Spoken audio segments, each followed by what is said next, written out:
When your child with a disability starts college in the fall, what's your biggest fear? Are you afraid they're going to get in there and fall apart? Are you afraid they're going to get in there and not know what to do? Are you afraid they're going to get in there and fail again? Are you afraid they're going to get in there and continue to hit the same walls that they've hit in the past? Well, today I hope to address some of those fears and questions that you may have. The research study that I'm doing today, It's a Constant Fight, Experiences of College Students with Disabilities, shares several stories from several students, and both the good and the bad. So they talk about the struggles and the walls they've hit and the problems that they've had, and they also talk about the good experiences and the positives and the pluses that have come out of their college experience. So that's what we're going to take a look at today. So welcome to College, Disabilities, and Success, Episode 71, Escaping the Cycle of Self-Doubt and Confusion, with Mickey Hayes. The opinions in this podcast are my own, but please reach out to your college, physician, or legal services for additional information. I was excited. Somebody that understands disabilities, and I'm going to go in there and show them my work to get feedback on how I can process this correctly and how I can get my thoughts out and all that stuff. The only thing she did for me was show me a web, and I started crying because I was like, once again, I've been disappointed. How can you advertise writing for disabilities and that person not be somebody who specializes in that? Those are the words of Nora, a young college student who sought help at the Writing Center at her college, located at a large public university in the Mid-Atlantic region of the United States. Nora was a disability services student, so she had registered with Disability Services, and she participated in a research study called It's a Constant Fight, Experiences of College Students with Disabilities by Grace L. Francis, Jody M. Duke, Megan Fujita, and Jason C. Sutton. And the research was in the Journal of Postsecondary Education and Disability from 2020. When I started reading this research, the first thing that struck me was just how these students have struggled so much, not only in the past through their high school years, through their K-12 years, but also as they hit college and didn't find things were better. But as I read the research and read a little farther on in the research, they do talk about the empowerment that these students felt at college. So all is not lost. So as I was reading this today, I thought about the issues and the complaints that the students were having and how those could be addressed now before they get into a college situation. The kids first talked about feeling disempowered once they started classes at college. And in particular, they mentioned negative experiences, feeling unmotivated, feeling disrespected, isolated, less worthy, and unvalidated. Now, those are some very, very strong emotions, and I believe heartfelt emotions. So one of the things I'm going to talk about today is how we can avoid those situations happening to begin with. Additionally, they also talked about the positive experiences, the empowerment that they felt as a college student. They were feeling encouraged, satisfied, proud, respected, and accomplished. And those are very, very strong pluses. And it supports the reality that your child with a disability can go to college and can begin to feel empowered and in control and a capable adult, which is our goal for any student who's in college. If you're a parent of a child with a disability who's thinking about college or heading to college, or if you are a teacher of a student with a disability who's heading to college, this is information that you can share with the student, with your child, so that they can begin college on a positive, encouraging note. And they know what to do to have continuing positive experiences, because that's what we want. When I was a high school teacher, I asked my students one day when they were first identified with a learning disability. And I had a handful, 4 or 5, that were identified early on, kindergarten, first grade. They had been in a learning disabilities class all the way through K-12 and into the high school. I had another group of students that were picked up around 3rd or 4th grade, and then another group that was picked up around 6th or 7th grade. Now, 3rd or 4th grade and 6th or 7th grade, the work starts to get increasingly difficult and challenging. It doesn't mean that disability has suddenly appeared. It just means that they have been handling things and able to address the situations that the teachers were giving them until they hit that wall, that 3rd or 4th grade wall or that 6th or 7th grade wall, and the work level and the expectations changed. when I started working at the college, I actually had young adults coming to college who hit those same walls that had never been diagnosed with a disability. And when I talked to them, they explained how they had been struggling all their life, and they were going on the assumption that they were older and wiser now and could handle things. And they hit the same walls they hit when they were in the K-12 system. So I think part of the responsibility that we need to look at is to take a closer look at the K-12 system and what exactly the K-12 system is doing to accommodate and support and test and evaluate and assess students who struggle. And I know that presents a lot of unique challenges just based on what I've read and what I know to be true. And that's the time when parents become much more active in fighting those battles when their children are not getting the services that they should be getting or not getting adequate services. So those are battles that unfortunately have to be taken up in the K-12 system with the K-12 principals, administrators, teachers. And that's the first thing that Nora said before I even gave you her quote at the beginning of this podcast. She said, "They knew something was wrong, but they put me in a regular third grade class and then stuck me in the back of the room and nobody helped me." So probably some of my difficulties may have come from a lack of proper education because I wasn't helped. If you would like some information about becoming an advocate for your child and you're not quite sure how to go about it or how to do it, check out the Rights Law website. I'll put that website in my link. And that should help you with some of the K-12 issues that you are running into with your child. But let's talk about college. Your child made it through high school, graduated, did everything they needed to do, and they are going to college. So, what can we do to avoid situations like Nora had? Well, first of all, if you've listened to my podcast, one of the things I've preached over and over and over again is that initial first meeting. And even if you get a chance before you put in the applications to the college, do your homework. Do the college visits. Talk to disability services. Disability services are not all created equal at the colleges. Because colleges follow the ADA guidelines, there is a lot of flexibility in the way they handle support and accommodations. So you need to do your due diligence when you're looking at colleges. And if possible, and there's more than one college in your area, and you're helping your child to select that college, check out those disability services departments before your child applies. Now, I have a handout that I've given to many, many people with questions that you can ask the disability services when you go to these interviews. There are certain things that you should know and your child should know about how the law and everything changes. And I'll put a link in for the free ebook questionnaire called Insights from a Disability Specialist so that you can get the list of questions that you should either know the answers to or ask when you get to that meeting. So step one is do your homework up front, interview several disability services offices at different colleges, and see what their expectations are and how they will support your child.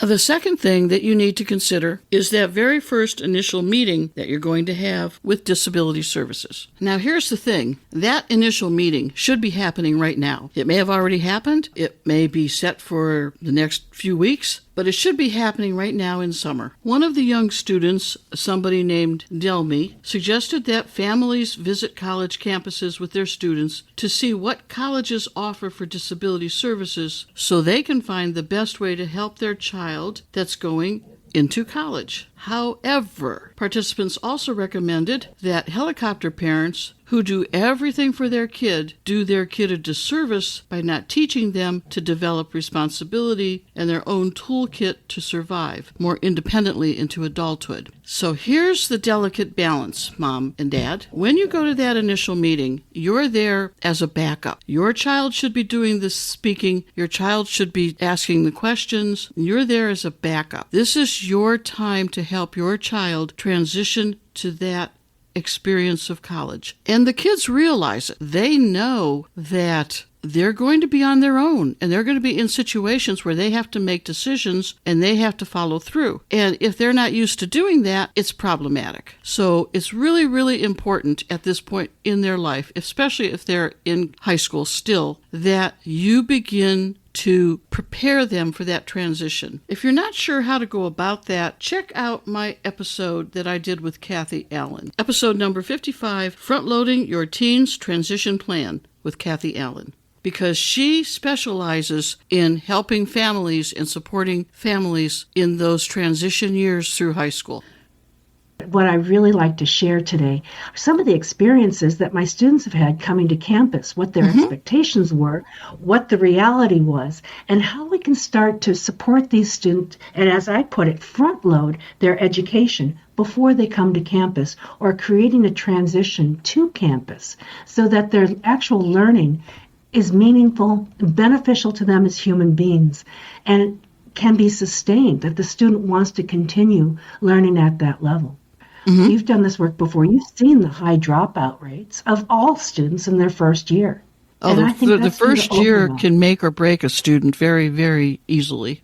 Absolutely. It can. And that self-image that a student gets as a learner, I am not cut out for this. I don't have this. I don't like it anyway. But I don't think that's necessarily true. I think it's more like, I wasn't prepared for this. I didn't know what to expect. Wow, if I'd only had this in place when I was going to school. So if you're lucky enough to still be in that position, she would be a really good resource and a good person and a good advocate to listen to. Now, one of the things that I've noticed when I worked with college students transitioning from high school is that there were mistaken impressions about exactly what was going to happen, because things change so dramatically going from high school into college and going from IDEA to the ADA rule structure. So when you get a chance, you might want to revisit episode 56. 10 things colleges will not do. Because I realized that there are so many assumptions that students and parents come into college with that just are not the case. And so one of the first things that I've seen many, many students assume incorrectly was that disability services and the faculty are in constant communication with each other. And that is just not true. And if you think about it logistically, it doesn't make sense. But the reality is people think disability services and faculty members talk about the student back and forth, and they don't. Very, very few faculty members actually come to disability services to share their concerns about a particular student. They have their own issues to take care of and their own responsibilities to take care of as faculty members. They may talk to the student about the struggles. They may even know the student has accommodations if the student gave them the accommodation memo, and they may be accommodating the student, but that doesn't necessarily mean that they are going to be talking to disability services about the problem. And so disability services doesn't know there's an issue going on until they hear about it from the student. And more often than I care to remember, I had students show up in April, May, at the end of the school year going, I'm not passing this class because I never got my accommodations. Well, guess what? At that point, there's nothing they can do about it. They can address the problem at the beginning of the year. They can address the problem anytime throughout the semester. But if your child waits until the very last minute to suddenly announce that they hadn't been getting their accommodations all semester, they're kind of stuck with whatever the grades are that they come out with. So again, that's one of the things you have to anticipate, that this teacher and disability services are not likely in communication, and disability services can't fix a problem they don't know about. Now, several of the issues that the students had go back to how faculty and staff are trained to understand and support students with disabilities. Unfortunately, the reality is that many faculty, and in particular adjunct faculty who are not present on campus all the time, don't have a real good grasp of disability services, what they can do, what they are not allowed to do, what's breaking the law. They need training, and they need good training. And this might be a question to ask at your introductory meeting with disability services, is do you offer training to the faculty and staff? Because clearly when you listen to Nora's comment when we started this podcast, she assumed that the staff at the tutoring center was trained to work with students with disabilities. Clearly they were not. So this happens a lot. And if you are finding yourself at a college where training is an issue, or if you work at a college where training is an issue, you need to have a conversation with disability services about how to get that training done. Now, I've done training for faculty and staff when I worked in those positions, but I've also put together some training materials online for peer tutors that anybody can have access to that wants it. And that training is in episode number 60, Training or Coaching College Peer Tutors. And the entire training is there free to download for anybody that wants it. And it talks specifically about supporting students with disabilities. And I'm also very, very willing to do online trainings with faculty for colleges that don't have the resources. Online trainings or webinars are one of the things that I can do. You simply have to reach out to me at micketeaches@gmail.com, MICKIE, teaches@gmail.com, and I will be more than happy to make those arrangements for any colleges that need it. The relationship that students with disabilities form with their faculty members is critical to being a successful college student. And even a college class that has 60 or 70 students in it, or even 500 students in it, every faculty member has office hours posted. And the student just needs to appear during those office hours and talk to the faculty member about their particular needs. When you have small classes and have a closer relationship with the faculty members, it's easier, obviously, but it's something every teacher does. The very first interview that I did in episode 22 is Jimmy's LD story. Jimmy was one of my former students, and we still keep in touch, but he offered to share his own personal story about his learning disability. And what I noticed in that, and if you go back and listen to it, it's episode 22, he talks extensively about the importance of establishing a good relationship with your faculty member. One particular experience that I can relate is I was taking a course at the university level, and I studied so hard for that midterm that I forgot everything, including my name. I was able to only answer the first question, and I remember getting up, answering 3 questions, handed my exam, walked out, and started crying. Oh, wow. Because I felt that I failed the course. Sure. So I went home, I emailed the professor, I said to the professor, I need to withdraw from the course because I failed the midterm. He responds back, he says, come see me in my office. I think the class was a Tuesday or Thursday course. It says, see me on Tuesday after class. I said, okay. So that day I went to class and I went to his office hours and I told him, I guess I have to withdraw. He goes, Jimmy, I'm a person of merit. You at least made the attempt to answer 3 questions. And the 3 questions that you tried to answer, you were on the right track. So how about this? How about we put this aside and we work together on the questions that you did not get, that you did not finish? And I said, okay, I appreciated it because he didn't have to he could have just said, you failed, bye. Yeah. But he took the time because he knew from the beginning, and I was honest with him about my disability, that you participate, you try, you do the readings, I can see it. Mm-hmm. So not all professors are out to get you. I'm upfront to say he struggled. He had a lot of issues with faculty members that he was able to resolve by reaching out and talking to them and forming those relationships. In episode number 45, College and Autism 102, Finding Your Path with Charlie Kirkham, Charlie also talked about faculty relationships, and he talked about peer relationships as well. He shared his experiences with joining study groups in his classes and how much that enhanced his ability to form friendships and relationships even with his autism. I'd add that general policy of being open to opportunities is continuing to serve me well. I have this semester taken chemistry, and it's a very challenging class. There's a number of difficulties that are associated with it, but I went to a study group, and the Metropolitan State University of Denver is a commuter campus, and it's very difficult to kind of get friendships or establish relationships there. But I attended these supplemental instruction sessions for the class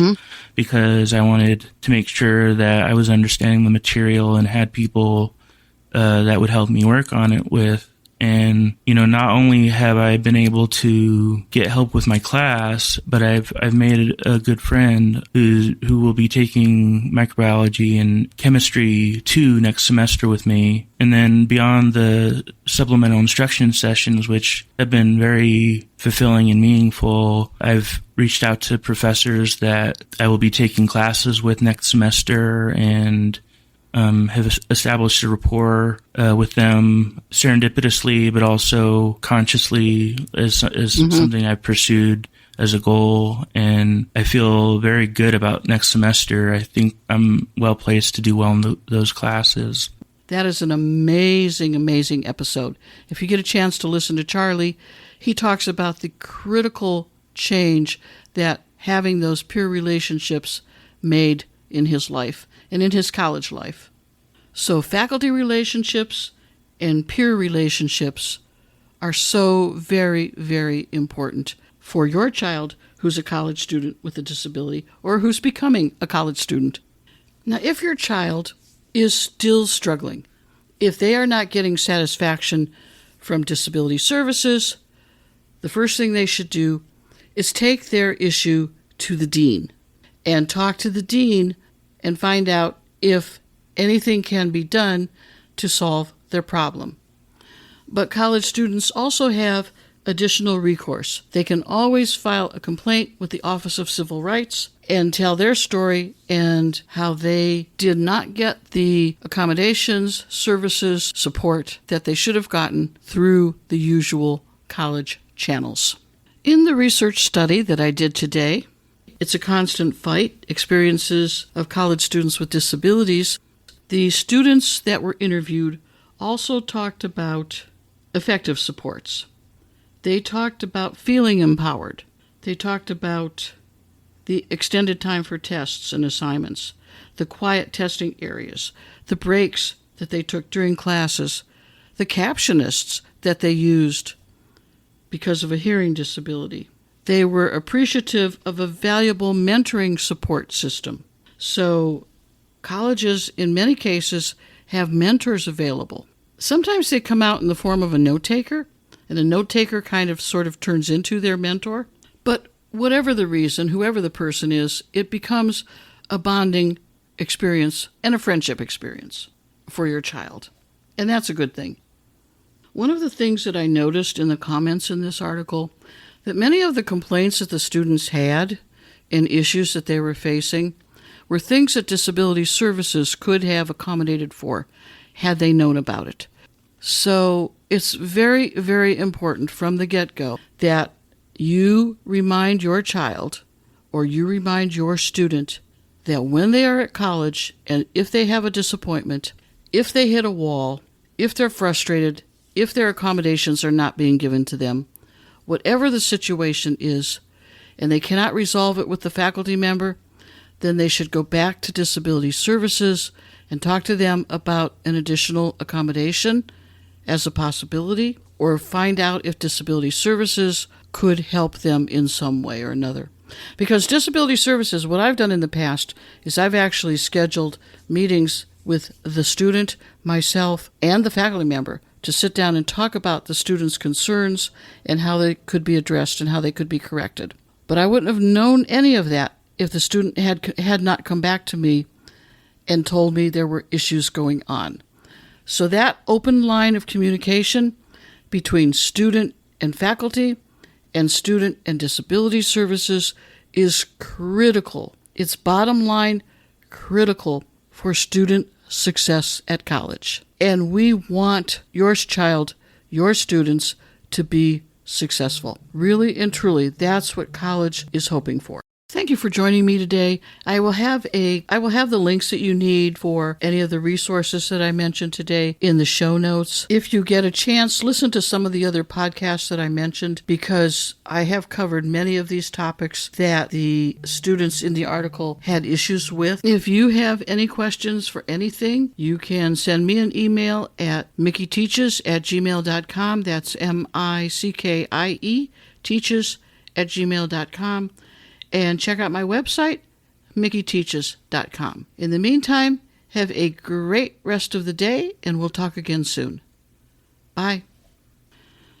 Information contained throughout this podcast has been gleaned from my own personal experiences, but to ensure accuracy, please contact the Disability Services at the college of your choice to have first-hand information and the most up-to-date policies and procedures followed by your particular institution of higher education. The content in any of these podcasts is not intended as a substitute for information from legal, educational, or medical professionals. Always seek the advice of your attorney or qualified healthcare provider with any questions you may have with regards to legal, educational, or medical concerns.